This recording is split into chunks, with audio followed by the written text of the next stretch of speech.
Non-renewable sources include coal, petroleum, natural gas, and nuclear energy. Coal. In this simple representation, we see the world net electricity generation by fuel, and there is the major part contributed by coal and is predicted to do so in the future years. Let us see the environmental impacts. Land use. Strip mining eliminates the existing vegetation, destroys the soil profile, displaces wildlife and habitat, and alters the current land uses. It permanently changes the general topography of the area mined. The removal of the vegetative cover and activities associated with the construction of haul roads, stockpiling of topsoil, displacement of overburden, and hauling of soil and coal increase the quantity of dust around the mining operations. Removal of soil and rock overburden covering the coal resource may cause burial and loss of topsoil, exposes the parent material, and creates large infertile wastelands. Water use. Coal fired power plants, which produce more than 100 million tons of coal ash every year, and more than half of that waste ends up in ponds and lakes and other sites where over time it can contaminate the waterways. Other ways water is impacted includes acid rock drainage from coal mines and the mountain streams and valleys by mountain top removal mining and the energy water collisions that occur when coal plants rely too heavily on the local water supplies. Emissions. When coal is burned, it releases a number of airborne toxins and pollutants. They include mercury, lead, sulfur dioxide, nitrogen oxides, particulates, and various other heavy metals. Climate change is coal's most serious long term global impact. We see here the global CO2 emissions continue to rise, where on the y axis is the emissions in gigatons of CO2, and on the x axis the year. It can be seen that the graph is keeping on increasing. This is a simple diagram to show 10 indicators of warming world, such as melting glaciers, lessening snow cover, raising of temperature over the land, more sea level, higher ocean heat content, higher sea surface temperatures. Temperature over oceans is rising, and so is the humidity. Acid rain is also an impact. Coal burning also releases 10,000 tons of SO2 per year, which causes acid rain, and 10,200 tons of NO2, also a contributor to acid rain, in addition to smog. These get dissolved in rain, forming acids of sulfuric and nitric acid, respectively. Coming to petroleum. This is the LCA boundary of oil-fired power plant. We see that right from the beginning of manufacturing of the plant equipment to the burning of the petroleum fuel and finally waste disposal, there are some emissions in each step. Environmental impacts. As we all know, the combustion of petroleum causes an increased amount of carbon dioxide emissions. A fraction of these added greenhouse gases are absorbed by the oceans to form carbonic acid. The increased acidity contributes to coral bleaching. Ocean warming is also driving the migration of marine life towards the polar regions. Another impact is also the extraction to the consumption phase. Oil spills. An oil spill is the release of a liquid petroleum hydrocarbon into the environment, especially marine areas, due to human activity and is a form of pollution. It is released due to crude oil from tankers, pipelines, rail cars, offshore platforms, drilling rigs and wells. Natural gas. Additionally, hydraulic fracturing itself has been linked to low magnitude seismic activity on the Earth's plates. The disposal of fracking wastewater by injecting it at high pressure into deep injection wells has been linked to larger earthquakes. Hydraulic fracturing found potential environmental impacts to be significant and include increased erosion and sedimentation, increased risk of aquatic contamination from the chemical spills or equipment runoff, habitat fragmentation, reduction of surface waters as a result of the lowering of groundwater levels. Unlike other energy-related water withdrawals, which are commonly returned to rivers and lakes, most of the water used for these oil and gas development is not recoverable. Here we see the emissions LCA breakdown of natural gas as an energy source, where on the y-axis is the grams of CO2 equivalent per megajoule generated. Out of the whole entire thing, 76% is the CO2 from the fuel combustion itself, 13.5% is methane released, and the rest is due to the vented CO2 and the upstream combustion. The methane released can be also due to the leakage. Nuclear energy. Here is a life cycle of the nuclear power. As I had mentioned in the beginning, it is very important to see the LCA of any power generation because we know that nuclear energy does not release any carbon dioxide during the power generation itself, but seeing in the diagram, right from the mining and milling of uranium to converting it, enriching it, fuel fabrication, power plant building, operation, and then waste storage, waste disposal, which is a major concern for nuclear energy. In all of these steps, some amount of greenhouse gas is emitted. Environmental impact. It has been called a clean source of energy. However, mining, milling, transportation, enrichment, reactor construction, decommissioning, and waste management do cause some emissions. This video was made possible by Brilliant. Learn to think like a scientist for 20% off by being one of the first 500 people to sign up at the link in the description. Nuclear energy is one of the cleanest, most efficient, and most available sources of power on Earth. To generate 1 kilowatt hour of energy, the amount an American household consumes in 48 minutes, nuclear power plants only emit 12 grams of carbon dioxide, enough to fill about 3 2-liter soda bottles. Meanwhile, to produce the same amount of energy, coal plants emit 820 grams of CO2, about a full bathtub's worth. Factoring in the environmental cost of production, nuclear energy is cleaner than hydropower, than geothermal, than solar, than really any energy source except wind. But that doesn't necessarily mean nuclear is the long-term solution for the world, because nuclear material is perhaps the most poisonous substance on Earth. 2 times in history have nuclear power plants leaked significant amounts of radiation. In 1986 in Chernobyl, Ukraine, and in 2011 in Fukushima, Japan. 31 people died in Chernobyl, with at least a further 4,000 expected to contract early lethal cancer due to radiation. Fukushima was better contained, with only 2 deaths, both unrelated to radiation, and only 130 early cancer deaths expected. But, additionally, each site still today has massive exclusion zones where humans cannot live due to ongoing radiation. Hundreds of thousands of people were displaced from their homes and will never be allowed to return. The economic damage of Chernobyl is estimated at nearly $250 billion, significantly more than the GDP of Ukraine. The Fukushima disaster, meanwhile, having taken place in a much more populated and developed area, is expected to set Japan back over $500 billion.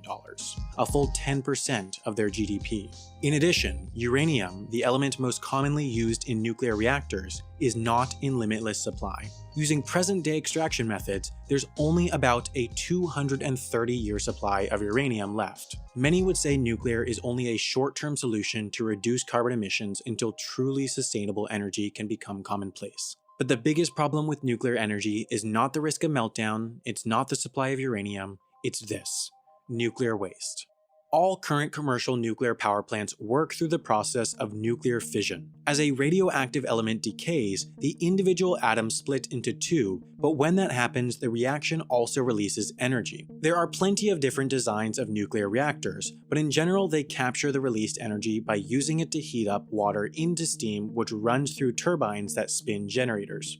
The nuclear element used is typically uranium, which, after about 6 to 8 years of usage in a nuclear power plant, will have released enough of its energy that it is no longer useful in nuclear reactors. But that doesn't mean it's done emitting energy. The fuel rods will remain radioactive enough to emit a lethal dose for tens or hundreds of thousands of years past their removal. So the question is, what do you do with them? The answer is simple: put them somewhere where they can stay, undisturbed, isolated, forever. But that's not all that easy. In fact, no nuclear waste worldwide is currently in what is considered long-term storage. Every bit of nuclear waste in existence is in temporary storage facilities to be used until a long-term solution is built. Most of that nuclear waste is stored in pools of water.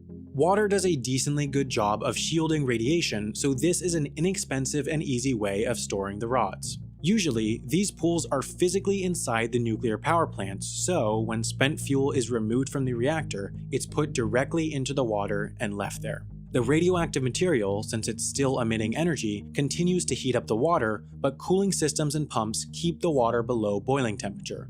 But to do that, the plant needs power. If the power fails and the backup generators fail, the pumps and cooling systems stop working. So the water heats up and can boil off. The water is what blocks the radiation, so without water, the radiation just goes right out into the environment. In fact, exactly that happened at Fukushima. Both the primary and backup power sources failed, so the pumps and cooling systems for the spent fuel pools couldn't run, leaving the water to heat up. The situation was brought under control before enough water had boiled off to release significant amounts of radiation into the environment, but had it not been, thousands could have been killed. Once nuclear waste has cooled down in storage pools for 10 to 20 years, it typically is encased in casks. These concrete and steel containers block in radiation, but this solution is far from permanent. It does not consider earthquakes, it cannot withstand tsunamis, and it would not work without humans. These casks require security and they require maintenance. Without humans, they could easily be damaged or breached over time and release radiation into the environment. Modern humans have only existed for about 200,000 years, so one can hardly be sure that the species will survive for the millions of years that the toxic nuclear waste will continue to emit radiation. What's more, one can hardly expect that the dominant civilizations that have nuclear technology today will continue to exist for even thousands of years. The Roman Empire was once, without a doubt, the most powerful civilization on Earth. Scholars even believe that it is the most powerful civilization to have ever existed on Earth, more powerful than the US, than Europe, than any modern civilization.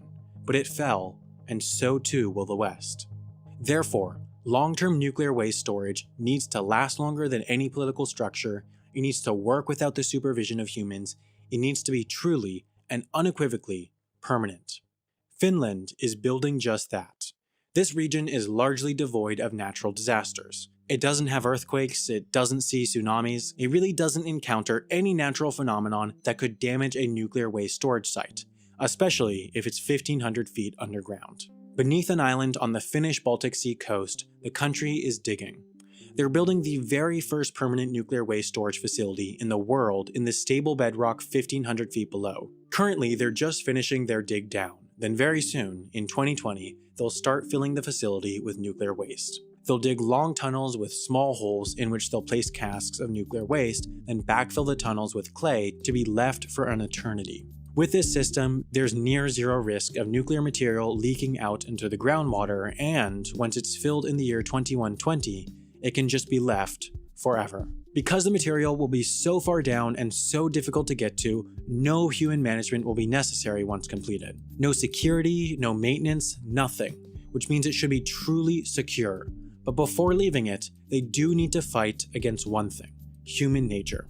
As curious beings, it's hard to combat a person's urge of discovery. If someone finds a mysterious structure from thousands of years ago, it'd just be natural to want to open it up. And that's a problem for nuclear waste sites. We essentially did just that with the pyramids in Egypt. These structures were built as the final, permanent resting places for the elites of Egypt, and we opened them up because we were curious. Opening the nuclear storage facilities would release radiation into a future civilization, so we have to tell them to leave the sites alone, but that's easier said than done. The US Department of Energy commissioned a study on how to communicate the danger into the far future. The key is to create a message that conveys how uninteresting, how unimportant, and how dangerous nuclear waste is. They settled on the following text. Sending this message was important to us. We considered ourselves to be a powerful culture. This place is not a place of honor. No highly esteemed deed is commemorated here. Nothing valued is here. What is here was dangerous and repulsive to us. This message is a warning about danger. The danger is in a particular location. It increases towards the center. The center of danger is here, of a particular size and shape, and below us. The danger is still present in your time as it was in ours. The danger is to the body and it can kill. The form of the danger is an emanation of energy. The danger is unleashed only if you substantially disturb this place physically. This place is best shunned and left uninhabited. The idea would be to translate a message like this into every United Nations language: Arabic, Chinese, English, French, Russian, and Spanish. There's a reasonable hope that, at least in the next couple thousand years, one of those languages would be understood. But in the scope of hundreds of thousands of years, there's just little expectation that these languages would survive. There's not even a reasonable expectation that humans will survive. So, you need to convey the same message without language. What the study suggests is to further push the message by building a landscape that conveys danger. It could be a scene of thorns or spikes or forbidding blocks. To satiate the discoverer's curiosity, it's also suggested to add monoliths explaining the history of the site through pictographs. Also included would be images like this, engraved in stone, conveying that the substance has danger that will be passed on to humans if touched. But the difficulty of this is that it very well might not be humans exploring Earth 100,000 years from now. It could be a species that doesn't recognize the likeness of what might be a long extinct species. What some have suggested is to just let the site be forgotten, to not mark it at all, to just seal it up and leave. But having something that significant disappear isn't simple. The site in Finland is designed to not need security or oversight, but its current location is very well documented in a potentially irreversible way. With books and brains and the internet, records of the site might exist until at least the end of human civilization. To truly be forgotten, to truly be left as part of nature, so too must humans be forgotten. If you want to learn about clean energy or anything else, you should try Brilliant. They have a fantastic course on solar energy complete with approachable explanations, straightforward graphics, and thought-provoking puzzles. I've really been enjoying Brilliant because their courses do a great job of providing an overview of complex topics in a way that anyone can understand. As a Wendover Productions viewer who enjoys learning or is serious about science, Brilliant's interactive puzzles will help you explore all kinds of interesting stuff. If you want to check them out, head over to brilliant.org/Wendover. The first 500 who do and sign up will receive 20% off. I absolutely suggest that you give Brilliant a try because it's truly a great website, and doing so helps make Wendover Productions possible. Water use. Cooling systems are used to keep the nuclear power plants from overheating. First, the cooling system pulls water from an ocean or river source. Fish are inadvertently captured in the cooling system intake and killed. Secondly, after the water is used to cool it, it is returned to the ocean or water. The water returned is approximately 25 degrees warmer than the water that was originally taken. This warmer water kills some species of fish and plant life. Here we see how the water is used to cool the system and is returned at a much higher temperature. Marine animals. Water is often drawn through screens to minimize the entry of debris. The problem is that many aquatic organisms are trapped and killed against these screens. Aquatic organisms small enough to pass through these screens are subject to toxic stress in a process known as entrainment. Billions of such organisms are destroyed through these cooling systems. Greenhouse gas emissions. It is 12 grams of CO2 equivalent per kilowatt hour. Uranium is not burnt in a nuclear power plant as coal is, so there are no emissions from it. In usual pictures, we see that what is that white smoke that is coming? Well, that's not smoke, it is steam. Ashy steam. The carbon intensity of electricity generated by various sources is shown, right from the hydro energy all the way till coal, which generates 1000 grams of CO2 equivalent per kilowatt hour. This is a nice comparison to really see the big picture. Hence, with that, we have completed our contents. I would like to say that learning about environmental impacts is very necessary to actually choose a clean and long-lasting source of energy for the future, as climate change is becoming a more and more serious topic day by day. Thank you.